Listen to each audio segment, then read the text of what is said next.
So I'm kind of late at making a video about this, but I guess this would be part one of making a Jango Fett helmet. Everybody makes Boba Fett and Mando helmets, or Din Djarin. Not a lot of people shine the light on Jango, which is my favorite Mandalorian and my favorite bounty hunter. I am making this out of cardboard. This is, I guess, is kind of a how-to. Uh, I know I'm a little late on the run. I've already started on it, but uh, I'll show you materials I've used. I'll show you. I got the templates offline to cut out the cardboard. I'm making it out of cardboard, which like nobody does. Only a handful of people do this, and it's a little bit of a longer process, but it's definitely the cheapest route you can go. I've wanted a 3D printer. It's out of the budget, so I'm just going flat out cardboard on this bad boy. Definitely not doing fiberglass. That is way too costly out of my pocket. I'm not going to spend thousands of dollars just to make a suit that if I drop and crack, I won't, say goodbye to a few solid weeks of pay, months of pay. So, yeah, I'm definitely not doing a fiberglass route.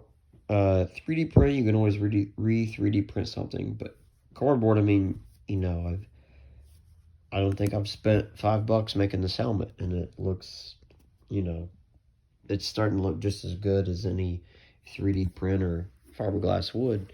Now, I'm making Jango Fett's. His is a little different than Boba Fett's, and obviously different than the Mandalorians, but it's different in here. Boba's has like a little bit of a gap here, like that much of a gap. It's like this part is a bit up. There's a bit of a gap here. Jango's has no gap. So there is no gappage there. The only thing that's not cardboard on this is because there's a magnet in this rangefinder. And it is a functional rangefinder. Just a cardboard and magnet, and I'll take it out. It's detachable. It's just a hot glued super magnet in there. And there's a magnet in there as well, and they connect right to each other. And let me do this one-handed. And boom, just like that, it's got just a hair of a wobble to it. I mean, I'll flick it real hard. The wobble's not horrible. The magnet is pretty strong. I mean, and here's a side view of the helmet. Obviously, I don't have the visor in yet. The back of it's got the shape. The dome's kind of got the shape, but without the visor, this front part doesn't have its shape. Like right here, this goes in a little bit like that. You can get a side view of that now. See the difference? Yeah, so it's supposed to be like that, but without the visor in. And obviously these are more turned and like that more.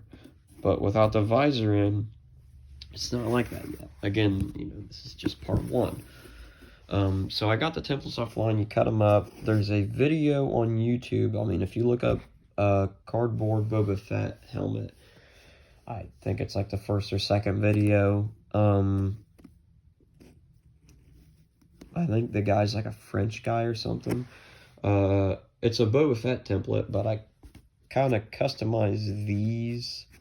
Well, I didn't really customize that at all. I used the same stuff that he used. I just made this outside part and this part down, and I extended my rangefinder by like an inch or half an inch or an inch. I extended this part of it right here. Also, everything on this is regular cardboard besides this. I used a piece of a sketchbook that I have because I'm an artist. I used a piece of a sketchbook, and it's got that really, really hard cardboard material like stuff. And the cardboard like this was just way too flimsy. It would not hold up the top of the rangefinder, so it kept bending over at the magnet or in the middle, and it was so annoying, and I was trying to think, you know, because I don't have, obviously, the materials, and I know a lot of people don't have the materials, get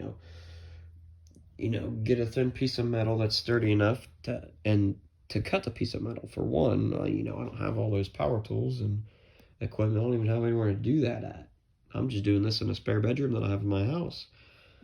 So, I mean, I think it's looking pretty good. The guy's video, he paper maches it.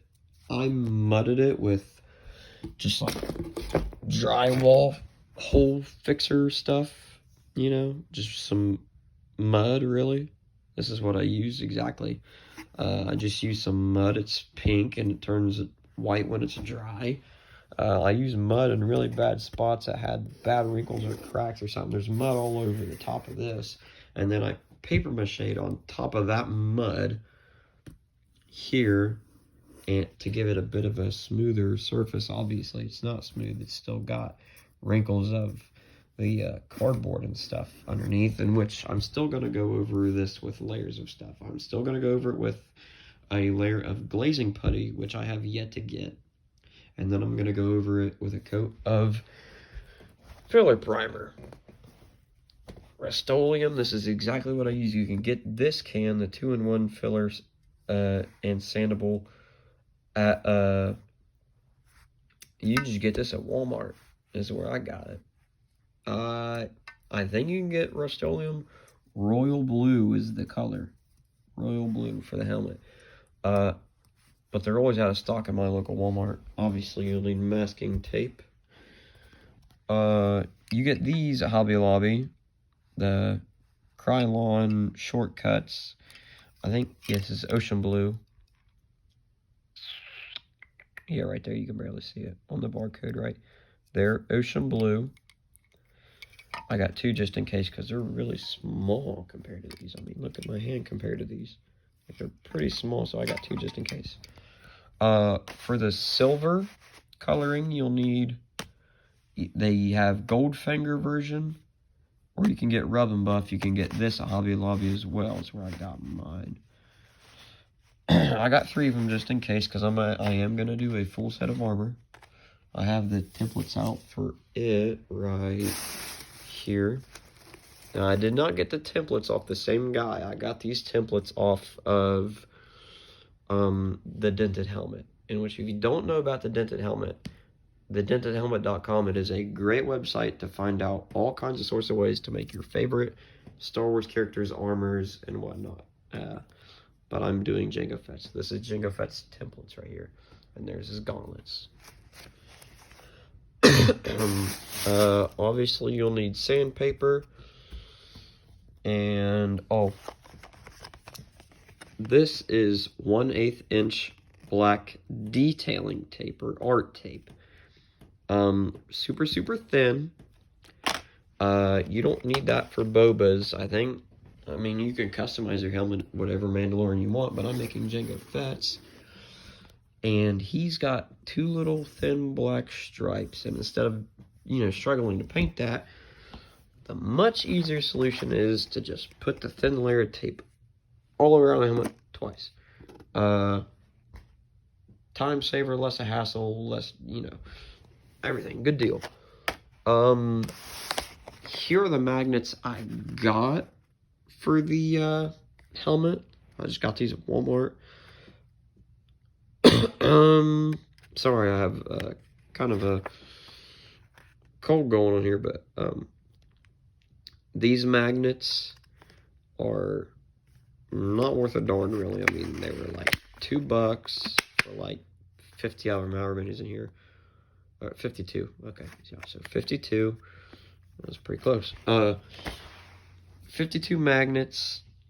They weren't worth a darn. They didn't really stick, and it was kind of weird. I've never seen a magnet do it before. They kind of just, I'll see if I can show you, but it was like one side of the magnet is positive, obviously, and one is negative. And see there, they're sticking. There, they're sticking. But if you do that a bunch of times, for some reason it lost its, like, stick to it. It lost, like, it wasn't magnetized to each other anymore.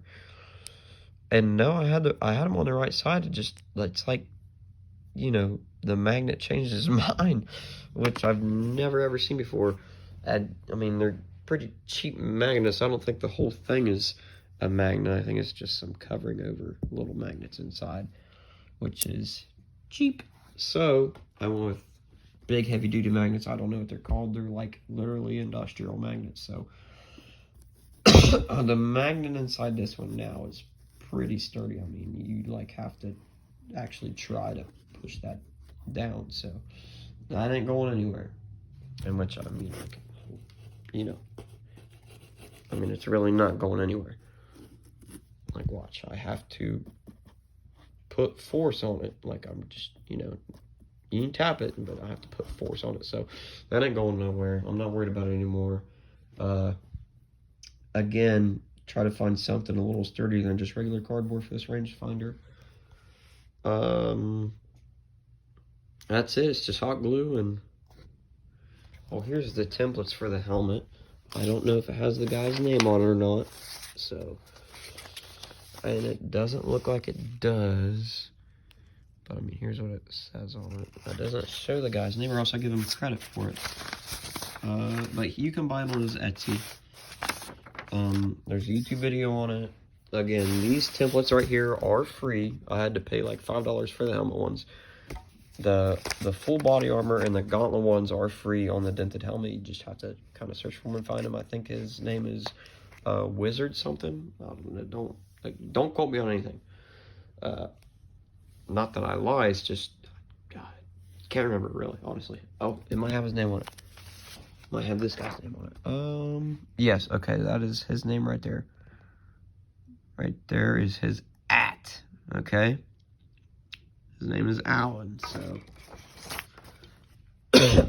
I'm sure that's his dented helmet account, I'm pretty sure. Okay. Well, this has been part 1. I'll fill you guys in for the next time. And thanks for watching.